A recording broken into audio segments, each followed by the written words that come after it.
February 12, 1945. On a frozen ridge overlooking the shattered German town of Schmidt, the air itself seems brittle with cold, smelling of pine, damp earth, and the lingering ghost of cordite. For 3 days, the world for Hannah Schmidt had shrunk to the confines of a hastily dug cellar beneath a forester's lodge. The persistent, concussive thunder of American artillery had become the rhythm of her life, a brutal drumbeat counting down the final moments of the Third Reich. At 21, she was a Nachrichtenhelferin, a signals auxiliary, her gray-blue Luftwaffe uniform now stained with mud and fear. The intricate switchboards and encrypted messages were a distant memory. Now there was only the cold, the gnawing hunger, and the tremor of the earth as the front line evaporated around them. The silence, when it finally came, was more terrifying than the noise. It was a profound, unnatural stillness, broken only by the drip of melting snow from the cellar's stone archway and the ragged breathing of the 5 other women and 2 elderly Volkssturm men huddled with her. One of the old men, a baker named Klaus with a white mustache yellowed by tobacco, held a Mauser Kar 98K rifle that looked heavier than he was. He hadn't fired a shot. There was no one left to shoot at. The last cohesive Wehrmacht unit had pulled back 2 nights ago, a phantom force of exhausted boys and broken men swallowed by the forest. A voice from above, sharp and alien, cut through the quiet. It was English, a language Hannah had only heard in propaganda films, spoken by caricatures of gangsters and cowboys. This voice was different. It was flat, tired, and utterly devoid of theatrics. Another voice answered, then the heavy scrape of boots on rubble directly overhead. Hannah's heart hammered against her ribs, a frantic bird trapped in a cage of bone. This was it. The moment she and every German had been warned about for years. The propagandist's words swirled in her head, tales of vengeful barbarians, of the unspeakable things that happened to captured German women. She squeezed her eyes shut, her hand instinctively going to the small, smooth cyanide capsule sewn into the hem of her tunic. A last resort, a final, self-inflicted dignity. The cellar door, a thick plank of oak, was kicked open. It crashed against the stone wall, sending a shower of dust and dirt cascading down the steps. A silhouette blocked the pale winter light, a figure broad-shouldered, clad in an olive-drab greatcoat, a helmet shaped like a shallow pot sitting low over his eyes. An M1 Garand rifle was held at the ready, its long barrel seeming to suck all the air out of the small space. More figures appeared behind him. GIs from the American 9th Infantry Division, their faces smudged with dirt and fatigue, their eyes old. They weren't the swaggering monsters of the newsreels. They just looked cold and incredibly weary. Raus! Raus! Hände hoch! The command was harsh, learned by rote. Klaus, a old baker, let his rifle clatter to the floor. He slowly, painfully raised his trembling hands. The other man did the same. Hannah and the other women followed, their movements stiff and jerky. They filed up the stone steps, emerging into the blinding gray light of a world that was no longer theirs. The forester's lodge was a skeleton of blackened timbers and collapsed walls. The Hurtgen forest stretched out before them, a sea of splintered, decapitated trees, a monument to the savagery of the fighting that had torn this land apart for months. More American soldiers were moving through the ruins, their movements economical, professional. No shouting, no cheering, just the quiet, methodical business of securing a position. They were being herded together, a small, pathetic collection of the defeated. A young woman beside Hannah, a radio operator named Lenny, began to sob quietly, her shoulders shaking. Hannah stared straight ahead, her face a mask of stone, forcing herself not to show the terror that was turning her insides to ice. She had been a soldier of Germany. She would face this with whatever strength she had left. But as a hulking American sergeant with a clipboard pointed them towards a muddy track leading down the ridge, she knew her war was over. The next war, the war for her own survival and dignity, was just beginning. The march was a slow, shuffling ordeal through a landscape of purgatory. The mud, a thick, greedy clay churned by tank treads and shell fire, clung to their boots, making each step a monumental effort. The American guards walked alongside them, their rifles held loosely, their expressions unreadable. They walked in silence, a strange procession of victor and vanquished, moving through a world that had been unmade. For Hannah, every glance from an American soldier was a physical blow. She searched their faces for the leering cruelty promised by the propaganda ministry, but found only a bone-deep exhaustion that mirrored her own. They were boys, most of them, younger than her, some of them. Their cheeks were hollow, their eyes haunted by the things they had seen in the forest's dark embrace. Yet the fear remained, a low, constant hum beneath her thoughts. These were the men whose comrades had been killed by German shells, German mines, German bullets. What mercy could she possibly expect? They were led to a collection point in the ruins of a small village church. The steeple had been blown clean off, and one wall had collapsed, exposing the nave to the winter sky. Here, the process of becoming a prisoner of war began in earnest. Other captives were already there, a handful of Wehrmacht soldiers, their uniforms tattered, and more Volkssturm elders, looking bewildered and lost. You are no longer Hanna Schmidt, Nachrichten Helferin. You are a number, a name on a list, a piece of human debris to be managed. A corporal with a Brooklyn accent took her name, rank, and unit, writing it down with a pencil stub in a small waterproof notebook. He didn't look her in the eye. The humiliation she had dreaded began to unfold, but not in the way she expected. It was a cold, bureaucratic process. They were ordered to empty their pockets. A few letters, a tarnished locket, a half-eaten biscuit, the small personal artifacts of a life were placed in a burlap sack. The cyanide capsule in her hem remained her secret. She felt a phantom's touch as a female medic, an American officer with a severe face and efficient hands, gave her a cursory search. The touch was impersonal, clinical, yet it felt like a profound violation. She was no longer a person. She was an object to be processed. Then she saw the chains. They were brought by a German Feldwebel, a Wehrmacht sergeant major captured earlier, now pressed into service by the Americans to manage his own people. He was a middle-aged man with a grim, set jaw, his face a mask of shame. He carried a set of iron manacles, linked by a short, heavy chain, the kind used for dangerous criminals.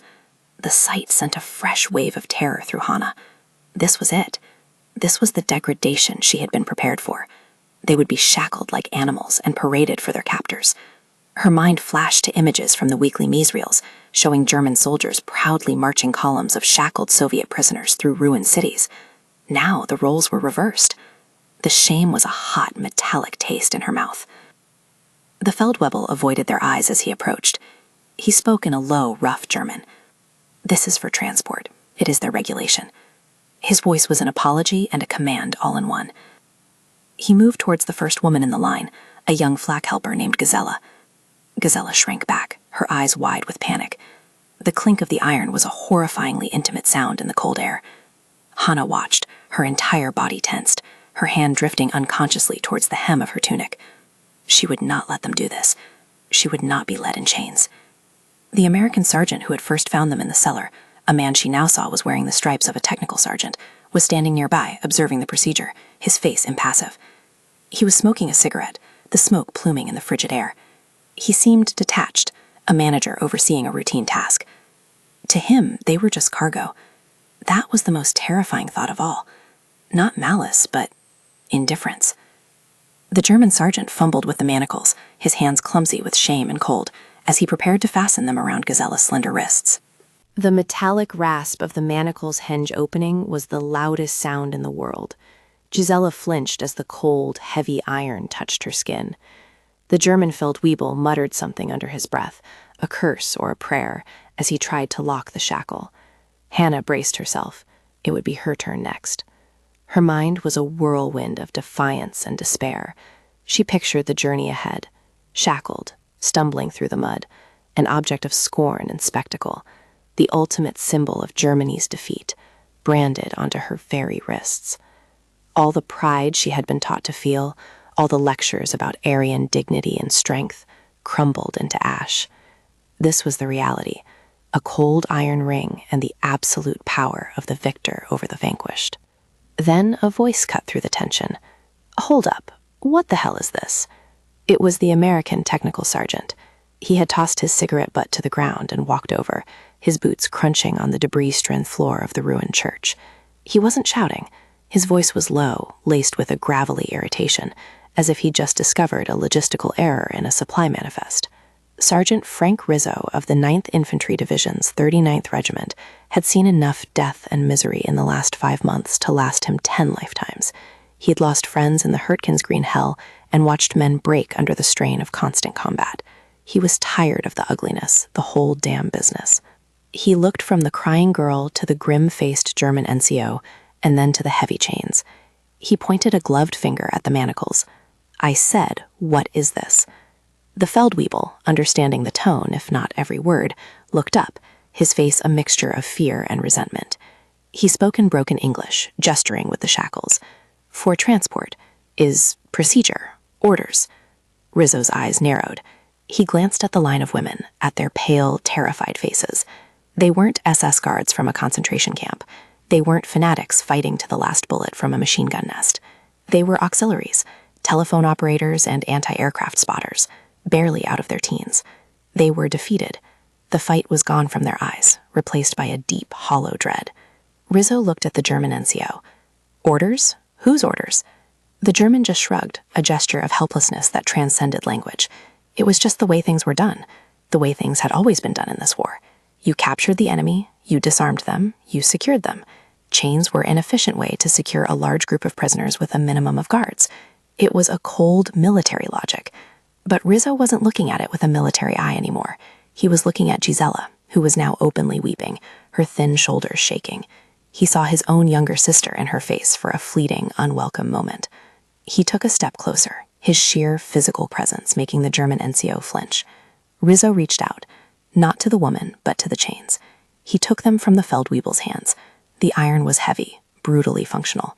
He held them for a moment, the links dangling, the sound echoing softly off the broken church walls. He looked directly at Hannah, his gaze sweeping over the other women, holding their eyes for a brief second. His expression was unreadable, a mask of combat fatigue.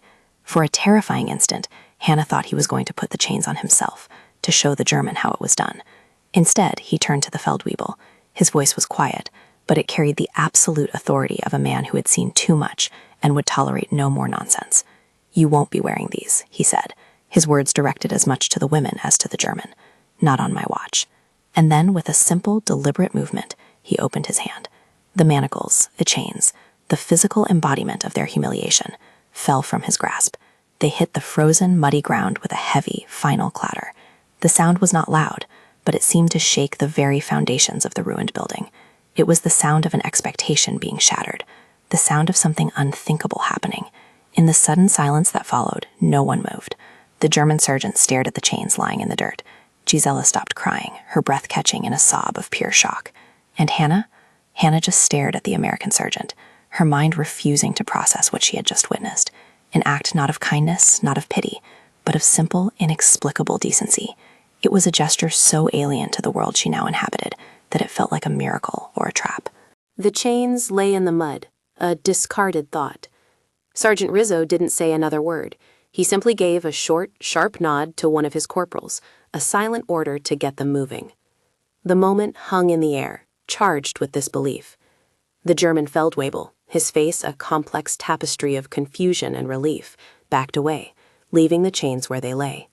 The women were prodded forward, not with rifle butts, but with quiet gestures. They were still prisoners. They were still the enemy. But something fundamental had shifted in the ruined church. A line had been drawn, not between victor and vanquished, but between calculated cruelty and weary professionalism. As Hannah shuffled forward in the line, her mind replayed the scene. The clatter of the falling iron echoed in her memory. She had been prepared for brutality, for the dehumanizing logic of war.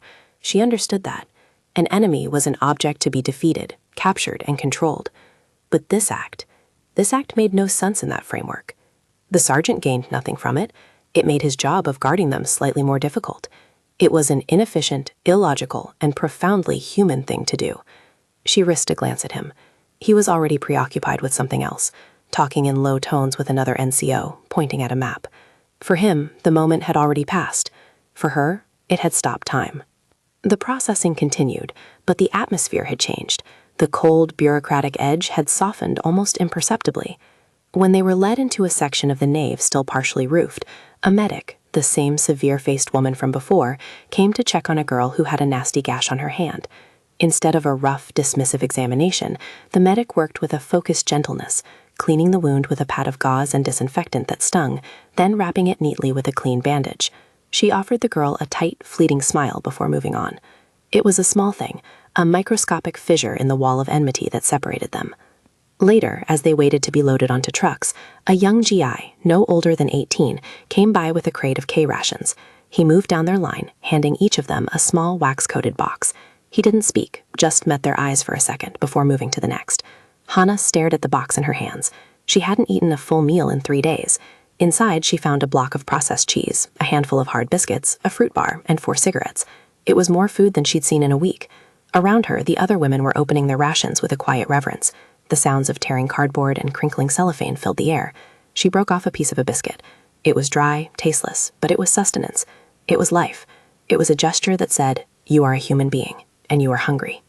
You are taught your whole life that the enemy is a monolith, a singular entity of evil, the Ami, the Ivan, the Tommy. You are not taught that the enemy is made of individuals. You are not taught that the enemy gets tired, feels the cold, and can make choices. Hannah found herself watching Sergeant Rizzo again. He was leaning against a broken wall, drinking coffee from a metal canteen cup. His shoulders were slumped with a fatigue that seemed to go right to his bones. He wasn't a monster from a propaganda poster. He was just a man, far from home, caught in the same meat grinder she was, only on the winning side. He had the power of life and death over her, and he had used it to deny a small, pointless cruelty. Why? The question circled in her mind, unanswerable. Was it pity, or was it something else? A refusal to let the war turn him into the very thing he was fighting against? A quiet, stubborn preservation of his own humanity in the face of industrial-scale slaughter? Lenny, the radio operator who had been sobbing earlier, was sitting beside Hannah, slowly chewing on a piece of the fruit bar. She looked over at Hannah, her eyes still red-rimmed, but no longer filled with blind terror. "They didn't," she whispered, unable to finish the sentence. Hannah knew what she meant. They didn't use the chains. They didn't scream at them. They didn't hurt them. The reality of their capture was so profoundly different from the horror they had imagined that it left them disoriented, adrift in a new and uncertain world. The fear was still there, a cold stone in the pit of her stomach, but it was now mingled with a new, fragile emotion, bewilderment. The roar of engines signaled the next stage of their journey. A line of GMC deuce-and-a-half trucks, their canvas tops dark with rain and grime, reversed into the makeshift courtyard of the ruined church. The tailgates were dropped with a crash of metal on stone. "All right, let's go. Load 'em up." The command was sharp, but not unkind. The women were helped onto the truck beds by the GIs, who offered hands to study them. The courtesy felt jarring, another small detail that didn't fit the narrative of hate they had been fed their entire lives. Hannah found a place on one of the wooden benches that ran along the sides of the truck bed, pressing against the cold, damp canvas. The other women crowded in, a silent, huddled mass of gray-blue uniforms. The canvas flap at the back was pulled down, plunging them into a near-total darkness, broken only by thin slivers of gray light filtering through the seams. The world outside disappeared. They were in a cocoon, a rumbling, lurching void, cut off from their captors and the ruined landscape. The air grew thick with the smell of diesel fumes, wet wool, and the faint sweet scent of the American fruit bars. For the first time in hours, they were alone together, without the watchful eyes of the GIs upon them. For a long time, nobody spoke. The only sounds were the groaning of the truck's transmission as it navigated the cratered roads, and the soft rustle of their uniforms. Each woman was lost in her own thoughts, processing the day's incredible swing from absolute terror to a state of profound uncertainty. They were on their way to a prisoner of war camp, to a future behind barbed wire, to an existence of unknown duration and hardship. And yet, the immediate, primal fear had receded. It had been replaced by a deep, resonant confusion. Hannah closed her eyes, letting the motion of the truck rock her. The image of the chains falling into the mud was seared into her mind. It was more than just an act. It was a message that contradicted everything she had ever been told. Dr. Goebbels had painted the Americans as degenerate capitalists, as cultural barbarians who would defile Germany and its people. The SS officers who had passed through their command post spoke of a war of annihilation, a struggle where no quarter would be given or asked. They had been instructed that capture was a fate worse than death. But the tired sergeant with the weary eyes had not been a barbarian. He had been a man who drew a line. A voice whispered in the darkness, so quiet Hannah could barely hear it over the engine's drone. It was Gisela, the young flak helper. "Why?" she asked the darkness. "Why did he do that?" No one had an answer. A few moments passed, and then another woman spoke, her voice rough. Maybe they are not all like we were told. This simple statement hung in the air, a heresy. To question the official narrative, even now, felt like a betrayal. But what other explanation was there? They had been prepared for monsters, and they had found men. Exhausted, grim, and dangerous men, to be sure, but men nonetheless. Men who made choices. Hannah thought about the German Feldwebel, the shame on his face as he'd held the chains. He was just following orders, the great, unthinking excuse of their time. The American surgeon had also been operating under orders, the orders to secure and transport prisoners. But he had looked at the situation and made a different calculation, one that wasn't found in any field manual. A calculation of dignity. As the truck rumbled on, deeper into Allied-controlled territory and further from everything she had ever known, Hannah understood that her war had ended in that ruined church. A new, more complicated struggle was beginning.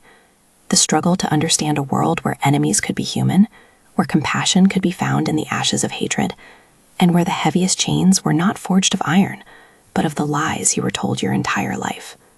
The future was a terrifying blank, but for the first time since the artillery had begun to fall, a tiny, fragile flicker of something other than fear began to warm the cold darkness inside her.